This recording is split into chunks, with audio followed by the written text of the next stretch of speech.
Hello friends, welcome to the Prepper Pantry Haul. This is Lee, the Cold War Prepper, and these are the items that I've acquired as of Saturday, August 31st, 2024. Had a real good meeting this morning with the Ham Radio Club and met with a person. I'm going to be giving a presentation on food storage to her group tomorrow evening. So Helen and I normally go to church tomorrow evening. Since we won't be at church tomorrow evening, we're going to go to services this evening, and that way I can make up and make sure that I'm there tomorrow and have taken care of my religious obligations. So let's get into what I've got. I didn't get everything I wanted to, but then again, you know, budgets do what budgets do. So let's talk about what we got and where we got it from. This is actually a 110 adapter, so that I can plug in my Jackery power station and charge it. Instead of using the 100 watt solar panels that I have, I can also plug it in to the wall and use my 2.4 kilowatts of solar system on the roof. I've got some more index cards. This is fantastic. I've never seen it before, so I got to try it. The Korean barbecue bulgogi basically is what it would be called in Korean, flavored spam. Somebody recommended that I get mulane. I believe it might have been Sue Me. She's a nurse, but somebody recommended that I try mulane and use that as a expectorant. Do it sublingually so that I can get rid of a lot of the junk that's in my lungs from the dangers of having smoked for so long, and I have COPD. A jar of Luana coconut oil. This lasts fairly long and is going to be used as a source of oils for cooking or frying. Some pie crust mix. I was looking for cake mix, could not find any, so I got it. I did get a can of Zippo at Academy, along with a box of ammunition at Academy. At Walmart, well, the Luann I got, the spam I got at Walmart, so let's do the Walmart items. A 98-cent jar of sardines and tomato sauce. I thought that looked interesting. Another jar of olives stuffed with, what's it called, pimento. Then this is a fantastic deal. The La Choy chicken chow mein, beef chow mein are the two that they had at Walmart when I went there. But then you can also get the stir-fried vegetables. I like to get the chow mein noodles as well. And so all that will go into one big meal. That would probably serve about 6 people. Then we serve it over rice. So that could even stretch it out to 8 people if we needed to. Got 4 more cans of sterno butane fuel for my indoor stove. We got 12 of the 6-hour safe heat chafing fuels. These will not boil water. These will only get stuff up to 150 degrees food service temperature for a food service line. So it'll keep it warm, the water warm, so you can use it in a food service line. These are not intended for cooking. They're intended for keeping warm. Same thing, these go into my Vesta Instafire. So this can keep a room.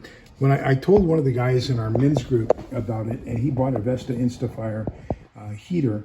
When we had Ice-Mageddon here in the Austin area, he used his Instafire Vesta in his mobile home, or manufactured home, I guess they prefer to call them, and used it in his bedroom. And even though the temperature outside was sub-zero, it kept his room at 64 or 65 degrees. So he was really happy that I talked him into getting that Instafire Vesta along with the chafing fuel. Then wrapping it all up, we got a can of herring fillets, smoked herring fillets, and then I got these tickets. So let me tell you how I intend to use the tickets. And I know this is going to cause some consternation. Weeks 1, 2, and 3, I'm going to cook indoors, hence the indoor cooking, butane fuel. I'm going to use things that are just add hot water. So that nobody smells me cooking. I'm going to observe light discipline. I'm going to observe noise discipline to the extent that I can with the chihuahuas. I'm going to do that probably for the first month. Then I will start cooking other things, but primarily indoors, so I don't attract too many other people. Then about week 5 or 6, remember the rule of 3. 3 minutes without air, 3 hours in extreme temperatures without shelter, 3 days without water, 3 weeks without food. So probably I'm going to give a week worth. Most people have probably about a week's worth of food in their house. I'm going to give it a month, maybe 5 weeks before I start doing things where people will know that I have food. Then I am going to start sharing some of my food with those people who are left. So that, that's the reason I buy all those soups and soup additives and everything else. I'm going to try to serve one soup meal a day to those who are left here in my neighborhood. Last time I mentioned that, somebody says, well, why don't you feed people before the die-off? Well, we've got 205 houses in our community. So 205, let's say it's an average of 4 people per house. That means that the food that I have saved up, I can save 1 day, right? I can prolong people's life 1 day with 805 servings. On the other hand, if there's 2 houses of 8 people left, and then I have that same 805 servings, I can keep those people alive for 100 days.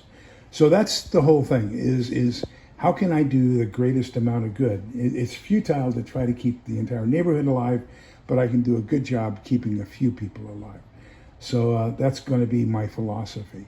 So remember that this is it. So and so how do I use the tickets? So the tickets are, for the soup pot, if you want to participate, you've got to bring one unopened, and I'm telling people this in advance, you got to bring one unopened bottle of water to add to the soup bowl, as well as equivalent of 8 briquettes of charcoal. So you can have 8 briquettes of charcoal, or if you buy those wood stashes, let's say at 7-Eleven or somewhere like that, one of those chunks of wood would be equivalent to 8 briquettes of charcoal. So that is your entry fee to get in. Now I'm going to ask people to do things for me. I'm going to ask them to go get water. I'm going to ask them to get me firewood and things like that. So for every hour that you work for me, guard duty, water collection, wood collection for fire, I'm going to give you 1 ticket. Then that means that if you work for me for 12 hours, then you've got 12 tickets. The cost of 1 meal is going to be 1 ticket. So that means if you have a family of 4, you can feed them 3 meals a day, even though I'm only going to do probably a max of 2 meals a day. But you see how that works. You're going to work for your portion of the food, and then maybe what I'm going to say is that 1 ticket gets you that entry, so that you have 2 meals for your family, and then you've got 4 tickets left over. So one of those tickets is basically going to be your entry equivalent to water and wood or briquettes. That means, okay, that every 3 or 4 days you get a day off because you're going to be accumulating extra tickets, and you don't have to work a day. So hopefully you'll have a Sabbath day off and don't have to work.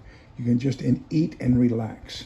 So that's kind of the idea behind the tickets. So remember that we're all in this together, so we can come out the other side together. Please be kind, polite, and respectful to each other, because togetherness is the key.